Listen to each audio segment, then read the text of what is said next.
Hey everyone, it's Strange Michael. I hope you're doing well today. Of course, I'm in the midst of my Ghostbusters review leading up to Frozen Empire in March, and I've covered the first two movies from 84 and 89. Pretty fun times, had a good time watching them. Never been a big Ghostbusters guy, as many of you know in case you haven't seen my reviews yet. Not a big Ghostbusters guy, but these are at least watchable, tolerable, and fun, and original for what they were at the time. Now, a lot of people over the years, the fan base of Ghostbusters, I remember even my teacher back in the school days in high school, his name was Mr. Havens. He was excited when they had announced there was going to be a Ghostbusters 3, as they did over and over and over again at that time, and it never happened. You know, the closest anybody ever came to it was the 2009 video game that Dan Aykroyd and Mr. Harold Ramis had given ideas that they had for Ghostbusters 3, which could have been really great if it was based on what happened in here. It was a really cool game back in the day that I loved when I first watched walkthroughs for it. I never actually played this game, but I remember so much about it because of how memorable this was. A lot of people remember this very fondly, and for good reason. This is as close, even now, after Afterlife and even Frozen Empire, whatever they would do there, that you will ever get to Ghostbusters 3. Feeling like the original Ghostbusters. Afterlife, as good as it is, doesn't even feel like Ghostbusters a lot of the time. This was the closest you'll ever get, and it's a shame. But, really good finale for people who are willing to play a video game for a movie sorta story. Now, the real Ghostbusters 3 that you actually got was in 2016 from director Paul Feig, who did things like Bridesmaids, which I fucking hate. Everybody on the planet still tries to tell you that Bridesmaids is a good film, and it's not. Fuck Bridesmaids. It's not even funny. I didn't laugh one time as I sat through this with my wife, her ex-best friend, and her boyfriend at the time. I cringed my ass off watching that movie. I hate Bridesmaids. It's so unfunny it hurts sometimes.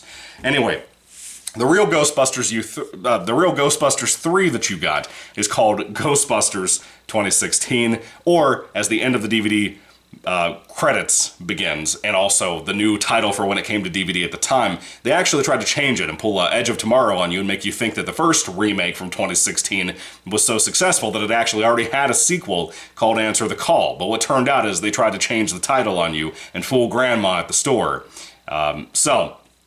Ghostbusters Answer the Call, or Ghostbusters 2016, whatever you want to call this fucking piece of crap, is a movie that I've said many a times on the previous reviews for Ghostbusters 1 and 2 that I would call it so bad it's good.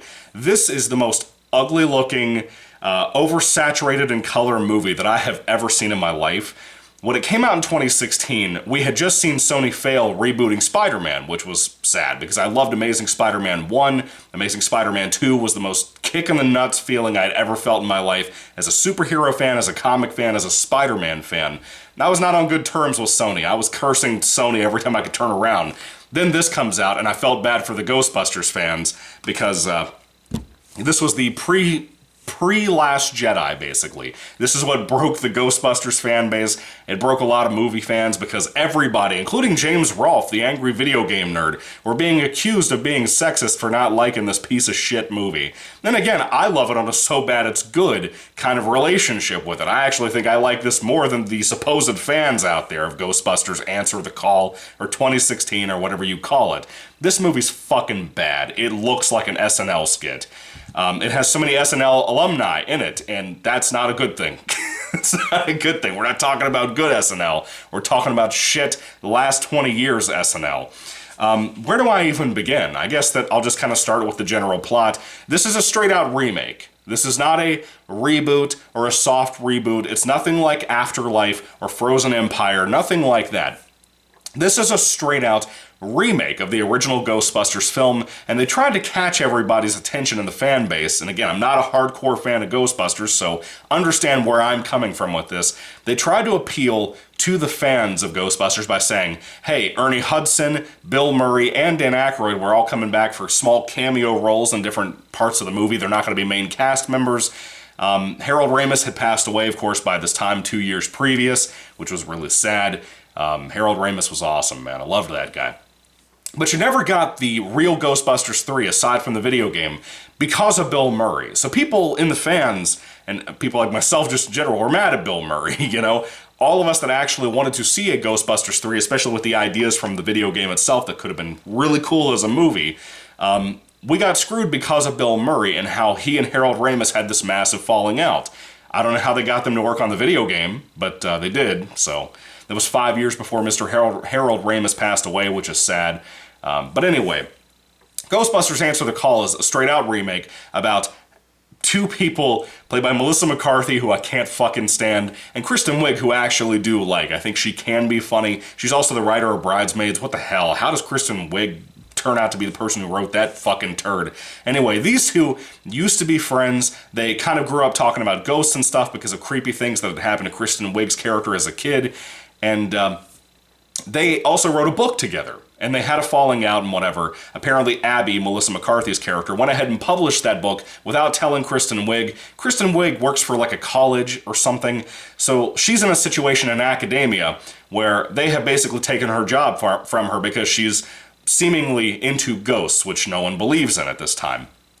So she goes back to confront Abby, and Abby also happens to have a friend that is named Kate McKenna, who is a total wacko, a total weirdo wacko version, a feminist version in a weird, horrible way of Egon. Like, she's super smart, she can create all these things, but she's actually a maniac, you know? She's not fun like our Egon, Mr. Harold Ramis. And she's a little crazy, but all three of them find out that there's some kind of weird thing happening in New York City with potential supernatural stuff. They actually see their first ghost, and they form the Ghostbusters. But they can't get the old building. They have to actually start it out above a Chinese restaurant, which is fucking hilarious. It just feels like that total...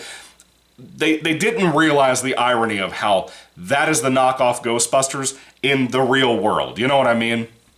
A lot of this film is down that, even down to the final big fight they have at the end of the movie. It's all so ironic on how it seems like this movie is posed against the Ghostbusters fan base. This does not come across at all, most of the time, as a movie made for Ghostbusters fans.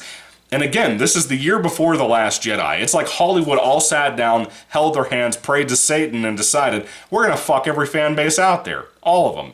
This was like the beginning of that. I remember this being like the first thing that really crashed the ship, broke the Titanic in half, and made people really fucking angry, especially people that were like dudes my mom's age, you know? Her ex-boyfriend was one of them that used to get so mad about this shit when I would joke and say I like this the most out of all the movies, just to fuck with him. Anyway, Ghostbusters 2016 is a giant CGI film that has so many weird stylistic choices. And being so bad it's good, I can't tell you that I hate everything in the film. I hate most of it. I hate the oversaturation of color. I hate the look of it. Most of the time, I hate the SNL skit-looking thing to it. I hate the weird sexism thing that's going on here a lot of the time. For example, the four girls, also Leslie Jones at some point becomes the Winston of the group. She gets brought in. I can't stand her either. Kristen Wiig and not McKenna Grace. Isn't that the girl from Afterlife? Whatever her name is. Kate McKenna. Those two I actually think are actually fun to watch in this film. Chris Hemsworth gets brought in. And this is where I kind of go to the sexist weird thing they talked about in the film. They bring him in as their hot secretary, their version of Annie Potts. And Chris Hemsworth in this film began the revolution to me that he is great at comedy. He is genuinely funny. I love Chris Hemsworth in anything that's not Thor. He's my Thor, obviously, but I think anybody could play that real shit version of Thor that they put out there over the years, and from Ragnarok onward, they realized he's a really good comedic timing dude. He's really funny. In the future, when he really goes past his prime, his peak in life, and Hollywood decides he's not worth anything, which is what will happen, that dude needs to stick with comedy or do stand-up or something. He would be amazing at that. He is so good in the film. He's my favorite part of the film. Chris Hemsworth killed it in the weird feminist Ghostbusters movie that no one liked but me. In a so bad it's good way. Let me keep saying that. I don't want anybody out there to forget the fact that it's not a me liking this film and thinking it's actually good. It's not like that, I promise you. So, where do I even go from here? The movie is unfocused. It's too long. It's too sloppy. Every single scene has basically been admittedly improv'd. Every single scene. It's not improv in a very close to the script written word way and having an actual plot way that the original movies were, Ghostbusters 1 and 2. This is more of a every single scene, and they've admitted to this in behind-the-scenes commentaries and stuff. Paul Feig and the writer have admitted that they would have 45-minute takes of having these people sit around and goof, and then somehow have to have a poor editor out there re-edit this shit into something that seems like it has a plot and seems like it has something going on there, and it just doesn't. It's a fucking train wreck and a mess. And again, it has that SNL vibe to it the entire time because of how just sporadic it seems to go. And that suffers big time. You can't have really good carry-on jokes throughout the film. You really can't have anything that works here. And again, the plot even feels kind of just not even there because of all this improv shit that just stacks up. Every scene just feels like everybody walked in, chose to do something random, and it just keeps going. It's obnoxious, dude. You don't realize until you've seen this film, and a lot of Ghostbusters films, again, like James Rolfe, a lot of fans out there chose not to see this shit, and I don't blame them. But you don't know what it's like until you have seen the movie. I would be willing to bet that more people have watched and rewatched Red Letter Media's reviews about this film, because they made 2 of them. I'd be willing to bet more people have watched and rewatched those reviews than have seen this actual movie. I truly believe that. Let me move along, though. There is no writing, so there's nothing to critique there. It's just garbage improv, like the entire film, with a general idea on what's going on here. The characters, there's no character really at all in these people, aside from Kate McKinnon being a wacky one. Leslie Jones is supposed to be the straight guy, and not really. Chris Hemsworth being a dumb, hilariously handsome idiot is great. I love it. I love every moment of that. It saves this shitty movie every time. Let's talk about the CGI a little bit. The CGI, in my opinion, looks incredible. I love how every ghost or spiritual moment, whatever, is highlighted in like bright blue or green, or even sometimes like other colors, I guess like pink, I think was one of them I saw. They're highlighted in this neon coloring, and I love it. I think it looks really good for a shitty looking SNL scene. Or movie, skit, whatever. When you have scenes of like New York City and you have all of this neon flying around because of ghosts escaping or whatever, it looks really, really good in those moments. I think the CGI is so overlooked for this film. Another thing that I noticed too that I'm not sure how I feel, I think it would have been really cool in a theater if it had been part of a better film. I think it would have been respected more. I don't know if this is a Paul Feig idea or what, but I think it was genuinely cool. And I said this last night when I was watching it with my wife upstairs. The movie is obviously presented in widescreen. Black bars on the top and bottom of the screen, and they utilized that for this movie. Apparently it was shot with a wider frame, but then they added those scenes in, or those black whatevers in, as some kind of CGI thing, because when people use something like a proton pack, for example, which, by the way, the sound design is not very great on this film. The proton packs don't sound anywhere as good as they sound when they turn on in the original 2 movies. But when they use the proton packs, or when they try to capture a ghost or whatever, if a ghost shoots out at you or vomits at you and they come at you like this, their hands go outside and over the black lines on the top and bottom of the screen. When there's a proton pack being fired, the laser beam shoots over the black lines on the screen. That is such an immersive thing that sometimes looks like shit, even though the CGI is good. There's a lot of money dumped into this movie, sadly. When they do that whole black screen, black widescreen line thing, it looks really cool. And again, to me, if I was in a theater seeing this, whether it be in 3D or just in 2D, to me it would be really, really immersive to see that. That's a really cool effect that I kind of almost wish it wasn't as cheesy as it seems in hindsight. I think that was genuinely a good idea, and I don't think I've ever seen that in a movie aside from this movie. That's something that I think more 3D films at the time, well, before that, in like 2010, 2012, should have replicated that. I think that would have been a really good idea, personally, because that was something kind of neat. If Paul Feig or somebody in the editing room came up with that, that was not a bad idea at all. Let me talk about one more thing here. The Ecto-1, which for whatever reason I couldn't remember in the previous reviews, the Ecto-1 looks like shit in this film. And I used to, for whatever reason, because I haven't seen Ghostbusters 1 and 2 many times in my life, for whatever reason, I thought it was the exact same car for this movie. It's not. It's a regular modern-day hearse that still has the red top after they respray it to make it look like the Ecto-1. It looks like shit, and something else I realized as I watched this movie this time, which I've seen this film as many times as I've seen the other two films in my life, because I've, again, never been a big Ghostbusters guy.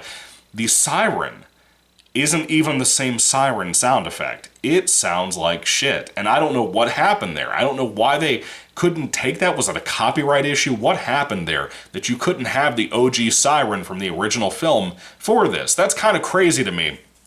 It sounds like shit. It's horrible. But that's kind of the end of it. The final thing to talk about here is the music/soundtrack. There's a lot of remastering of the Ghostbusters theme song from the OG film. They play the OG one at certain points in the movie, and the OG is great. The new stuff with the dubstep and the kids bopping and all of that, it's fucking bad. It's bad. There's an end credits song that is supposed to be, I guess, like, you know when you watch Ghostbusters 2 and there's that newer song that's not the Ghostbusters theme song? I think it's also by Ray Parker Jr. You know that song and how catchy that is at the end of Ghostbusters 2 and throughout it? That's supposed to be the song for this movie that they make. Not the same song, but a new song they hope to be as popular as that Ghostbusters 2 song that is just not. It's not very good. The soundtrack is pretty rough on an already horrible movie. Again, I look at it as a so bad it's a good film, and I do think things like the CGI and Chris Hemsworth make this film fairly watchable at moments. Not consistently, but fairly watchable at moments. Like, you have the moments in this film, for me personally, that I think will be in like a Chris Stuckman hilariosity 20 years down the road if he decides to make them again. Or anybody's videos, that somebody will be looking at their phone every time that Melissa McCarthy is up on the screen, and then eventually when they hear Chris Hemsworth come on the screen, or they hear the name Kevin, which is his character's name, they'll look right back up and watch the dude do something hilarious, even though it's improv too, but it's actually funny improv. I think that'll be the case here for a long time. Ghostbusters 2016 is horrible, but it's my kind of horrible. I hate it, but I love it at the same time. If I had to rate Ghostbusters 2016 or Answer the Call, whatever the hell this movie is called at this point, because even IMDb doesn't call it Answer the Call, I would give it, on a 5-star basis for rating, probably a 2 out of 5 stars, because I think it is not the worst thing I've ever seen, but for Ghostbusters, it is easily the worst thing I think any of us have ever seen. Anyway, what do you think about Ghostbusters 2016? Do you love it? Do you hate it? Are you a big Ghostbusters fan? Was this The Last Jedi for you? I think it's very easy to admit that that's the case with this movie because of how shameful it is. Anyway, thank you all for watching, guys. God bless you all. I'll see you in my next review for Ghostbusters Afterlife, and eventually Frozen Empire, and eventually after that, a ranking for the films from worst to best. Anyway, thank you all for watching, guys. God bless you all, and goodbye.